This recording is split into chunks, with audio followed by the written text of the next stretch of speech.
Este último canto tiene mucho contenido simbólico. Tal vez algunos lo hayan entendido, para otros sean conceptos nuevos y apenas están aprendiendo. Pero cuando se refiere el cordero y el león de Judá, dice el canto, se está refiriendo a la misma persona, está refiriendo a nuestro Señor Jesucristo. Por eso es todos se postrarán ante nuestro Señor Jesucristo. Se refiere, ¿por qué?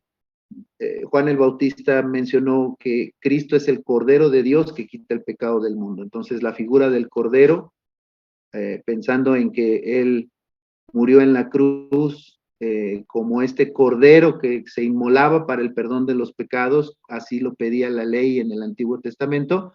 Entonces Cristo viene a ser el Cordero de Dios que quita el pecado del mundo. Y de igual manera, para el pueblo hebreo había la promesa de el león de Judá reinará para siempre. Por eso la expresión de el león como un animal fuerte, poderoso, conocido como el rey de la selva, bueno, también es una figura del reinado de Cristo. Entonces, tanto el cordero como el león de Judá es una expresión que habla de nuestro Señor Jesucristo. Y este canto dice, todos se postrarán ante él, haciendo alusión a Filipenses capítulo 2 y Apocalipsis, donde dice que toda rodilla se doblará y en el nombre de Jesús, pues todos reconocerán, creyentes, no creyentes, cuando el Señor venga por segunda vez, que Él es el Señor. O sea, y de eso, de hecho, precisamente quiero enfocar el mensaje el día de hoy con esta idea de Él es el Señor digno de toda adoración, de todo reconocimiento. Bien, vamos a orar y vamos a pedirle al Señor que hable a nuestro corazón. Acompáñenme al libro de los Hechos, capítulo 17. Ahí tengan abierta su Biblia y vamos a pedirle al Señor que hable a nuestro corazón. Padre nuestro, gracias por la oportunidad de adorarte, reconocer que tú eres, Señor, tú eres todopoderoso creador del cielo y de la tierra, y que, Señor, todos se postrarán delante de ti. Muy pronto, Dios. Por favor, pedimos, hables a nuestro corazón, enséñanos más a través de esta palabra. Te lo rogamos en el nombre precioso de Cristo Jesús, nuestro Señor y Salvador. Amén. Amén. Bien, estamos en nuestra serie de el arrepentimiento genuino o el arrepentimiento verdadero, que es esta expresión, que es tener una actitud de verdadero arrepentimiento. Bien, estamos aprendiendo sobre este tema.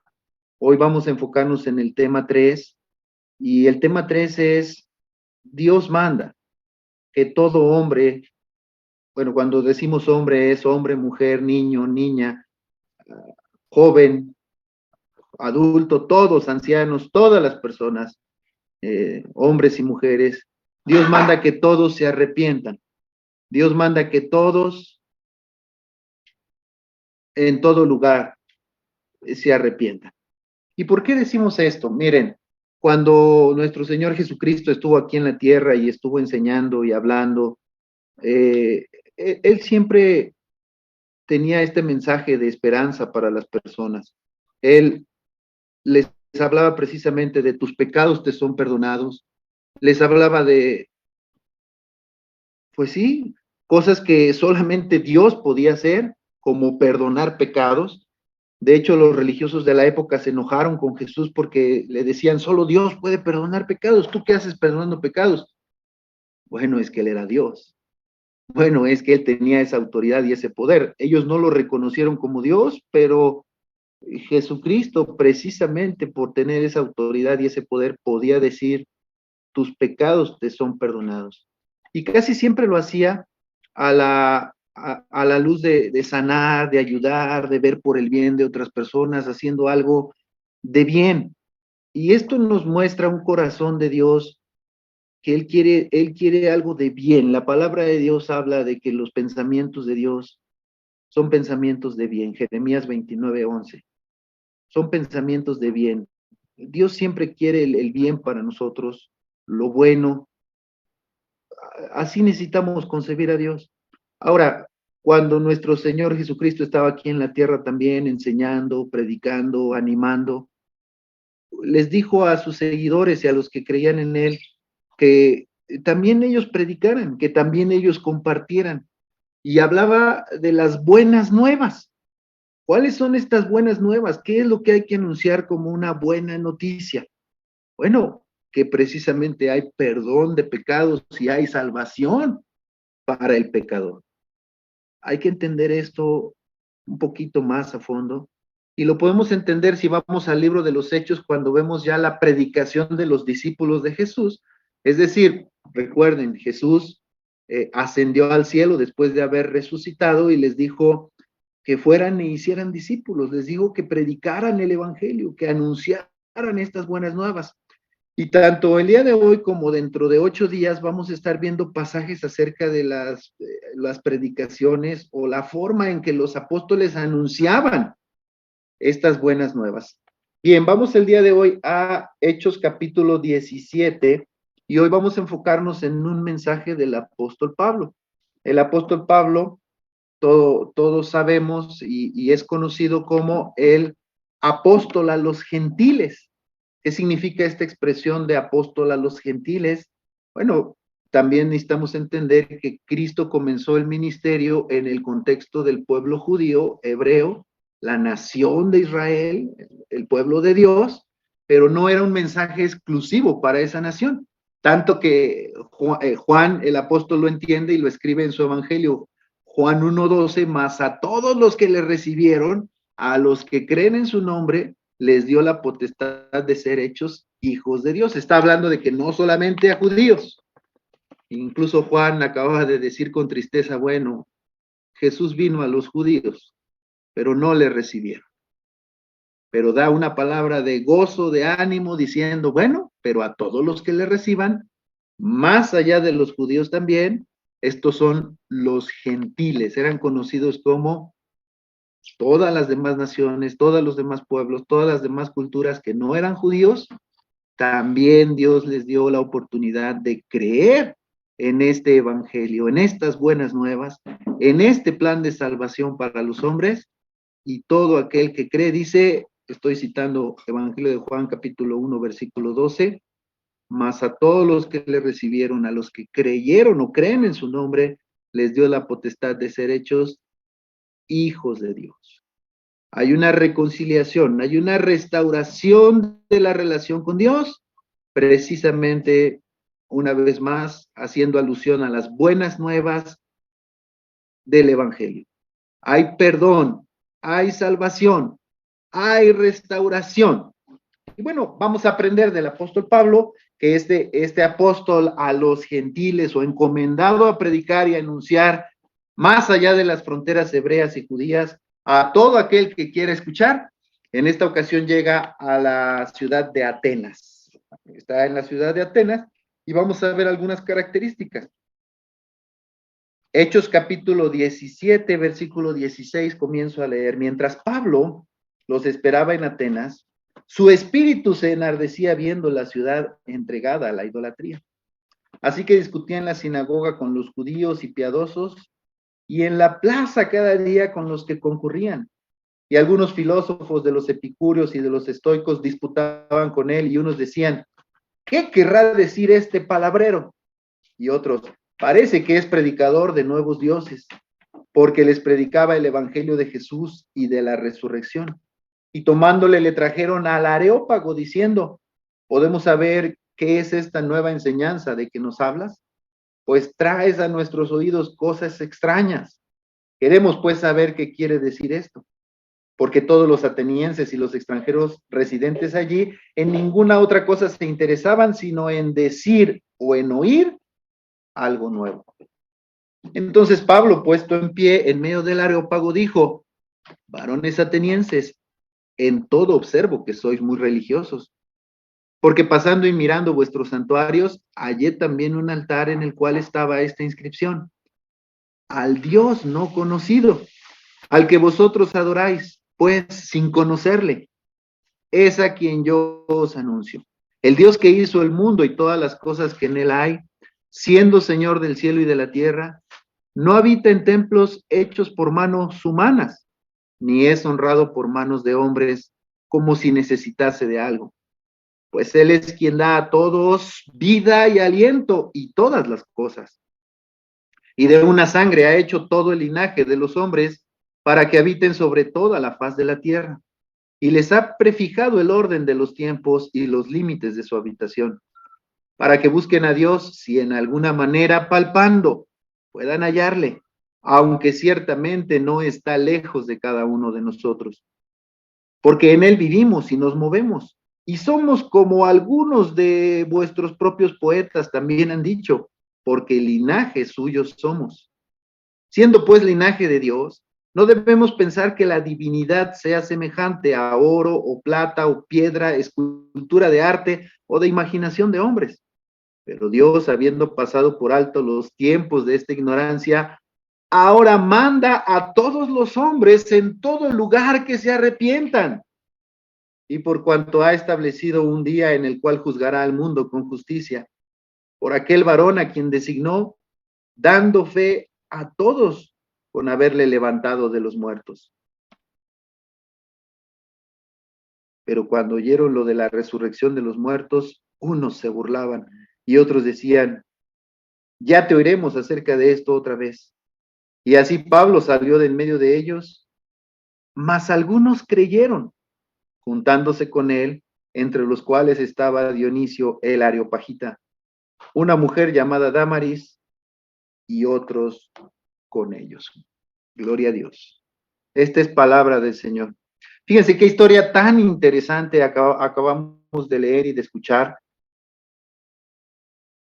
Hay tanto contenido aquí en la predicación del apóstol Pablo.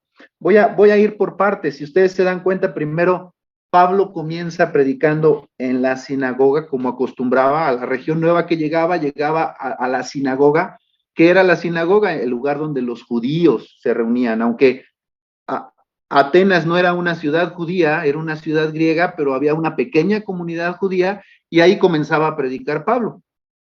Pero no se quedó solamente en la sinagoga, dice que entró a la sinagoga, después el versículo 17 nos refiere que también en la plaza predicaba de una manera abierta.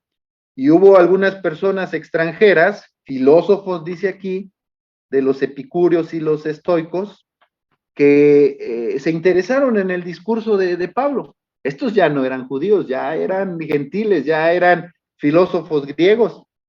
Y tanto se interesaron en el discurso de Pablo que lo invitaron a su lugar de reunión. Ese lugar de reunión era el que aquí describe el versículo 19 como el Areópago.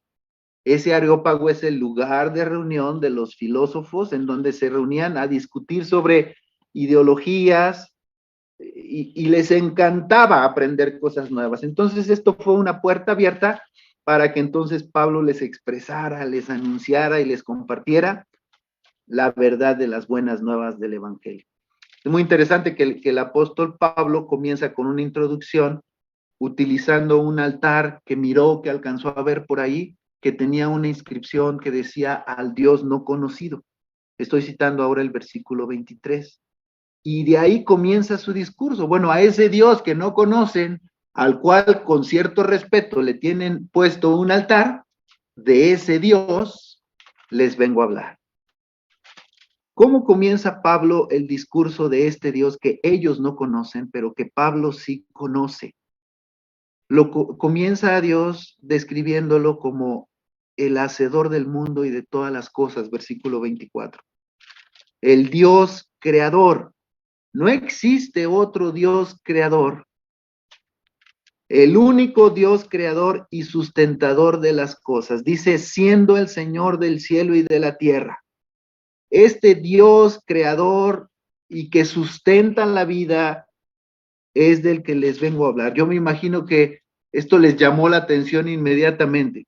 No venía a hablar de cualquier Dios o diosecito con D minúscula, venía a hablar del único Dios verdadero con D mayúscula, al cual no conocían y que necesitaban conocerle.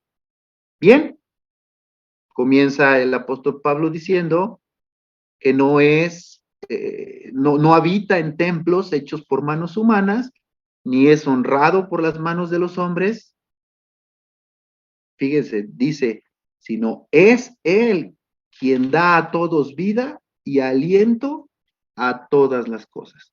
Por segunda vez reitera el gran poder del único Dios. Por segunda vez reitera la grandeza del Dios del que les viene a hablar. Y aquí quiero hacer una pausa.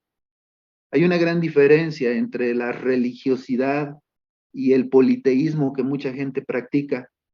Hay mucha gente que no conoce al Dios verdadero, creador del cielo y de la tierra, y que sustenta las cosas, y que entonces se hace de muchos ídolos y de muchos dioses más pequeños, como para poder de alguna manera tratar de mitigar y de responder el asunto de por qué somos religiosos o por qué tenemos una idea de buscar algo más allá de nosotros, algo sobrenatural, algo adorar. Bueno, la respuesta a por qué necesitamos adorar algo es porque así Dios nos diseñó, pero estoy hablando el gran Dios verdadero. La gente que no conoce al gran Dios verdadero tiene esta necesidad y la va a tratar de llenar con muchos otros dioses. Pueden ser ídolos creados, imágenes, pero también pueden ser quereres del corazón, pueden ser anhelos del corazón, y el dinero se puede convertir en un dios, y la fama se puede convertir en un dios, y la moda se puede convertir en un dios, porque con eso se está buscando llenar el vacío de adorar, un sentido y propósito que solo da cuando conocemos al Dios verdadero de una manera real, genuina y verdadera. Cuando no se conoce al Dios verdadero, entonces se va a intentar llenar con muchas otras cosas. Esta comezón que tenían los filósofos de aprender algo nuevo, de escuchar, no solamente era algo intelectual, tiene que ver con la necesidad del corazón de llenar el sentido y propósito en la vida. La idolatría viene en el corazón de las personas cuando no está Dios llenando. Y otra vez reitero, el Dios verdadero, el creador del cielo, el todopoderoso que sustenta la vida y todas las cosas. Cuando no es Dios el que está llenando eso, es decir, que lo estamos adorando de todo corazón, estamos rendidos a Él, estamos aprendiendo y relacionándonos con Él de una manera constante, el corazón va a tener la necesidad de adorar algo más y se va a inclinar hacia multitud de cosas. Por eso es que existe la idolatría en el mundo. Y otra vez, no es solamente una idolatría de figuritas de yeso o de madera o de piedra y que digamos, ay, ¿cómo la gente es ignorante? No, no, no. Tiene su razón de ser por el vacío que se siente en el corazón y por el deseo de llenar algo que genuinamente todos tenemos. En ese sentido, por eso es que existen tantos ídolos alrededor del mundo, porque no se conoce al Dios verdadero, no se le ha entregado el corazón, no se le está adorando verdaderamente. Y una vez más aquí decimos, gloria a Dios por el Evangelio, por las buenas nuevas que son suficientes para llenar el corazón de los seres humanos y entonces ya no hay necesidad de una idolatría. Bien, avanzo. El apóstol Pablo hace alusión en el versículo 26, estamos en el libro de los Hechos capítulo 17, versículo 26, diciendo, Dios es el que le ha dado vida a toda la humanidad y todo comenzó en los orígenes con Adán y Eva.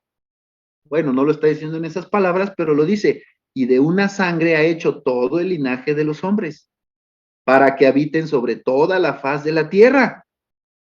Y les ha prefijado el orden de los tiempos y los límites de su habitación. ¿Qué está diciendo? Dios, este todopoderoso del que les estoy hablando, también tiene control sobre tu vida y sobre el momento en que te va a llamar a cuentas, sobre tu muerte. Tiene control también de dónde estás y qué haces. Bueno, versículo 27 dice, para que busquen a Dios, si en alguna manera palpando puedan hallarle, aunque ciertamente no está lejos de cada uno de nosotros. Una enseñanza profunda aquí también es, Dios quiere estar cerca de cada ser humano en comunión estrecha. No es un Dios todopoderoso lejano con el que no nos podamos relacionar. Claramente aquí el apóstol Pablo está diciendo, y ciertamente no está lejos de cada uno de nosotros. Este todopoderoso Dios quiere tener una relación cercana, estrecha con cada uno de nosotros. Yo no sé si aquí le surge la pregunta, y bueno, si Dios quiere, ¿por qué no todos la tienen? Si Dios quiere, ¿por qué hay mucha gente que sigue en idolatría y en vanidades? Bueno, vamos a ver lo que dice más adelante. Dice el versículo 28, porque en él vivimos y nos movemos y somos, como algunos de vuestros propios poetas también han dicho, porque el linaje suyo somos. Bueno, siendo pues del linaje de Dios, no debemos pensar que la divinidad sea semejante a oro, plata o piedra o esculturas de arte y de imaginación de hombres. Estoy citando el versículo 28 y 29. Una vez más el apóstol Pablo aclara, no es Dios un ídolo, no es Dios un diosecito con D minúscula. Dios es algo mucho más grande y necesitamos conocerlo. Versículo 30. Pero Dios, habiendo pasado por alto los tiempos de esta ignorancia, ahora manda a todos los hombres en todo lugar que se arrepientan. Por cuanto ha establecido un día en el cual juzgará al mundo con justicia, por aquel varón a quien designó, dando fe a todos con haberle levantado de los muertos. ¿Qué está diciendo el apóstol Pablo aquí? Que este es el clímax de su mensaje, o este es el punto más alto al que le debemos de poner atención, y dice, miren, no conocen al Dios verdadero por cuanto son idólatras. Es muy claro, aquí se ve en esta cultura. Necesitan conocer al Dios verdadero y Dios quiere que lo conozcan. Dice, en primer lugar, Dios les perdona, les pasa por alto esta ignorancia de no conocerle. Pero hoy que se los estoy presentando, conózcanlo, decidan conocerlo. Miren, voy a explicar aquí un punto muy importante.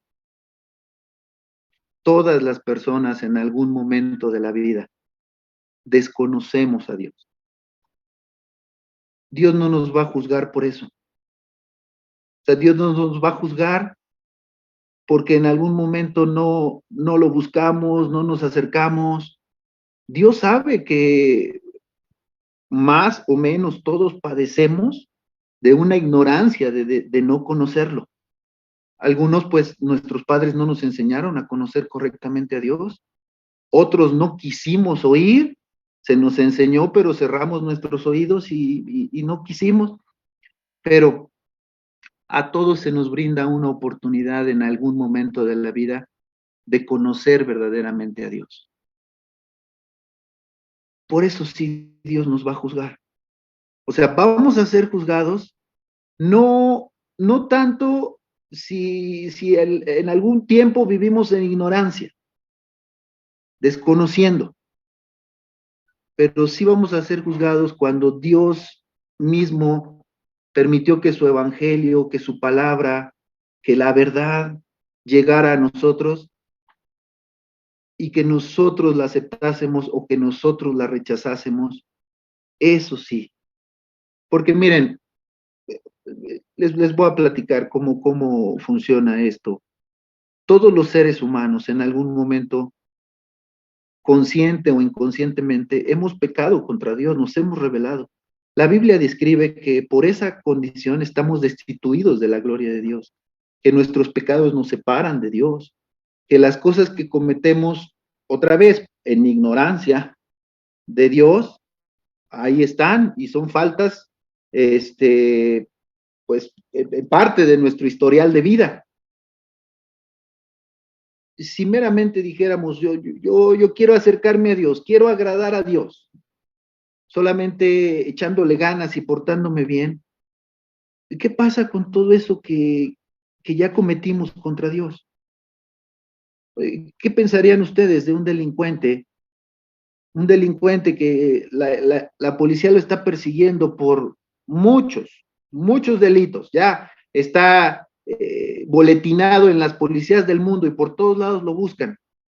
Y que ese delincuente un buen día dijera, oigan, ya me voy a portar bien. Hoy ya me voy a portar bien, a partir de hoy.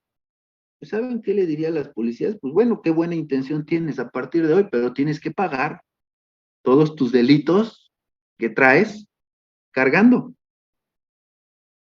Con esto quiero explicarles que no hay ninguna persona que se va a poder justificar por sus propias obras o acciones delante de Dios, solamente diciéndole, ya hoy me quiero portar bien. La Biblia es muy clara y dice, por cuanto todos pecaron, están destituidos de la gloria de Dios. Y la paga del pecado es muerte. Pues, sea por ignorancia o sea por comisión, ya le debemos a Dios. La buena noticia, las buenas nuevas son, Dios quiere perdonarte. Y Dios tiene ese poder para hacerlo. Pues solamente Dios. Otra vez, la gente se maravillaba cuando Jesús decía, tus pecados te son perdonados. Solamente Dios puede perdonar pecados, pues Jesús es Dios. Eso está comprobando que Jesús es Dios. Bien, el apóstol Pablo aquí está diciendo, Dios quiere pasar por alto su ignorancia del pasado. Dios quiere perdonarlos, pero necesitan no seguir en su ignorancia. Necesitan no seguir dándole la espalda a este Dios verdadero. Necesitan conocerlo. ¿Y qué es conocer a Dios? Bueno, primero, según el discurso del apóstol Pablo, dice, Dios está mandando que todos los hombres en todo lugar se arrepientan. ¿De qué necesitamos arrepentirnos? Las personas que oímos este mensaje y que hasta ahorita vamos entendiendo, Dios quiere tener una relación conmigo, Dios me quiere perdonar mis pecados cometidos en mi ignorancia, pero hoy Dios quiere tener una relación cercana, estrecha y personal conmigo. ¿Qué necesitamos hacer? Bueno, sinceramente y honestamente necesitamos arrepentirnos de haber ignorado a Dios, de no haber tomado en cuenta a Dios y tener una actitud a partir del día de hoy de querer conocer a este Dios. El genuino arrepentimiento y el verdadero arrepentimiento es decir, ay Dios, cuántas cosas he hecho sin conocerte o descuidadamente, en mi ignorancia o en mi descuido de nunca intentar conocerte o acercarme. Sé que me quieres perdonar y te pido que me perdones y me limpies, pero también entiendo que necesito ser responsable de conocerte a partir de hoy. Dios manda que todos los hombres en todo lugar se arrepientan. Bien. Versículo 31 dice, porque Él ha establecido un día en el cual juzgará a todas las personas. Miren, el día del juicio, la mayoría de las personas cree que vamos a ser juzgados buenas obras y malas obras, cómo nos portamos en esta tierra. Antes de eso, si no entendemos que vamos a ser juzgados de cómo aceptamos o rechazamos el evangelio de salvación, las buenas nuevas de salvación, porque es el plan de Dios, es la manera, la única manera de Dios para salvarnos. Si no existiera el evangelio, si Dios no hubiera provisto la salvación en Cristo, nadie se salva por las buenas obras. Nadie va a poder llegar delante de Dios y decir, yo fui justo toda mi vida, nunca obré mal. Esto es un engaño de algunas religiones en donde animan a la gente a portarse bien sin entender el poder de la gracia de Dios. Porque nadie se va a portar bien y a través de eso ganar el mérito de la salvación en el cielo. Nadie, no existe justo ni aún uno. lo primero que tenemos que responder ante Dios me va a pedir cuentas es si creí o no en lo que Él proveyó precisamente para justificarme y para salvarme. ¿Y cómo me comporté después de eso?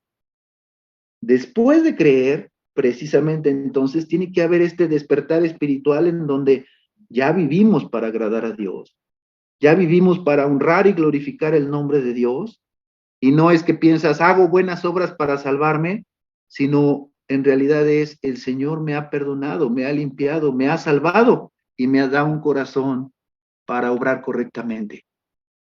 Me da un corazón para vivir conforme a su voluntad. Las buenas obras son un fruto de justicia.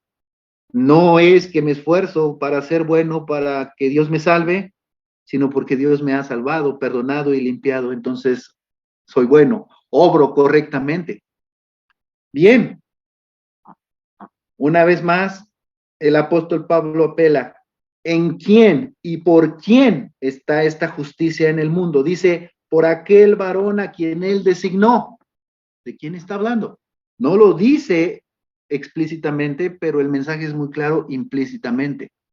Está hablando de nuestro Señor Jesucristo.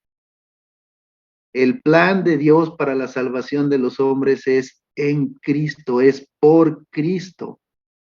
Si Cristo murió y al tercer día resucitó, aleluya, tenemos buenas nuevas de salvación y todo aquel que en él cree y de corazón sincero se arrepiente, puede ser salvo. Y la Biblia lo declara, será salvo. Bien. Imagínense o pensemos en las personas que están escuchando este mensaje por primera vez, acostumbradas a adorar muchos ídolos, acostumbradas a tener tradiciones, creencias religiosas, y de pronto el apóstol Pablo les está hablando de algo diferente, de un solo Dios. No tenemos que ser idólatras, no tenemos que tener muchas prácticas religiosas, tenemos que creer en el plan de Dios y arrepentirnos de no estar en comunión con Él y arrepentirnos de no conocerle. Tristemente, dice que muchos se burlaron, versículo 32. Pero para la gloria de Dios, siempre va a haber quien sí escucha con atención y su corazón arde diciendo, esto es lo que quiero, esto es lo que necesito, esta es la verdad. Y dice la palabra de Dios que algunos creyeron. Entre ellos estaba Dionisio, el Areopagita. Es decir, en el lugar a donde llevaron a Pablo a predicar, en el lugar a donde Pablo está compartiendo este mensaje, el encargado por cuidar ese lugar cree en el mensaje del Evangelio. Gloria a Dios. Y también creyó una mujer llamada Dámaris y otros con ellos. Hermanos, ante el Evangelio, ante la palabra de Dios, siempre va a haber quienes rechacen o se burlen porque no entienden el gran poder de Dios, la grandeza de Dios para su salvación y prefieren seguir siendo solo religiosos a su manera. La verdadera fe no se vive siendo religioso a su manera. Eso no va a trascender y eso no va a salvar a nadie. Ninguna religión va a salvar el alma de nadie. Nadie tiene ese poder, nadie tiene esa seguridad.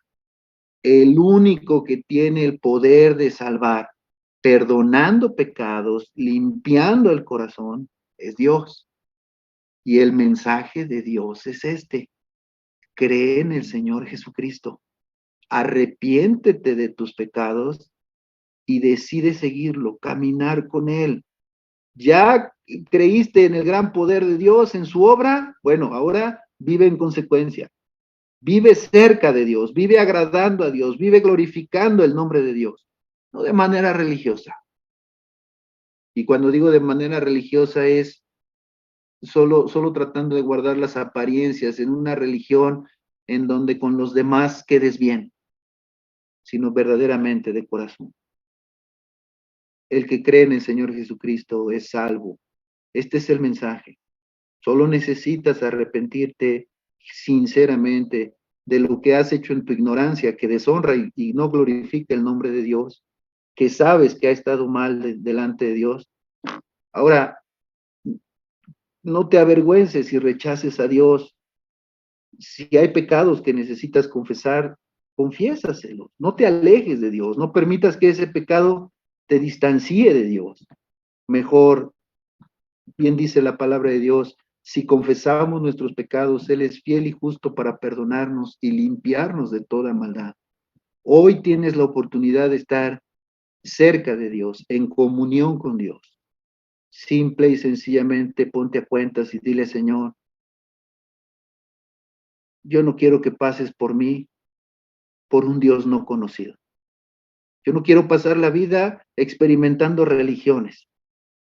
Yo a partir de hoy quiero conocerte verdaderamente y decido caminar contigo. Oremos. Señor, gracias por la oportunidad que nos das de estudiar tu palabra. Gracias porque este mensaje es un mensaje glorioso. Tú mandas, Señor, que todo hombre, toda persona, en todo lugar, se arrepienta. Gracias porque, Señor, quieres perdonar. Eres un Dios perdonador, pero también quieres que te conozcan, quieres que caminen contigo, que las vidas se enmienden, que las vidas tomen un cauce, Señor, agradándote, viviendo para ti.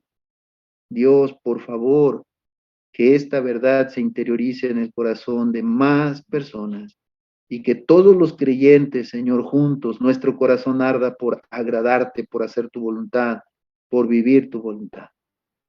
Señor, si hay alguna persona que me escucha, que en su corazón sinceramente hoy quiere rendir su vida a Cristo, quiere decir, ya basta de ser religioso, o incluso decir que no creía en nada. Hoy mi fe despierta, hoy nazco a seguir a Dios. Creo en el creador del cielo y de la tierra, el dador de la vida, y creo en su Hijo Jesucristo, que murió por mí para perdonarme y limpiarme. Señor, perdona mis pecados, perdona mi rebeldía, mi desobediencia, perdona mi falta de compromiso contigo e incluso perdona mi falta de fe. Pero hoy, Dios, te rindo mi vida y te pido que me ayudes a caminar contigo todos los días de mi vida y que, Señor, te conozca más y más y más cada día. Señor, por favor, te lo ruego, en el nombre de nuestro Señor Jesucristo. He oído lo suficiente. He oído que Cristo perdona y limpia, y lo creo. He oído que Cristo resucitó de los muertos y eso me da vida, y lo creo. Gracias, Señor. Aquí está mi vida, te lo ruego, en el nombre de Cristo Jesús. Amén. Amén.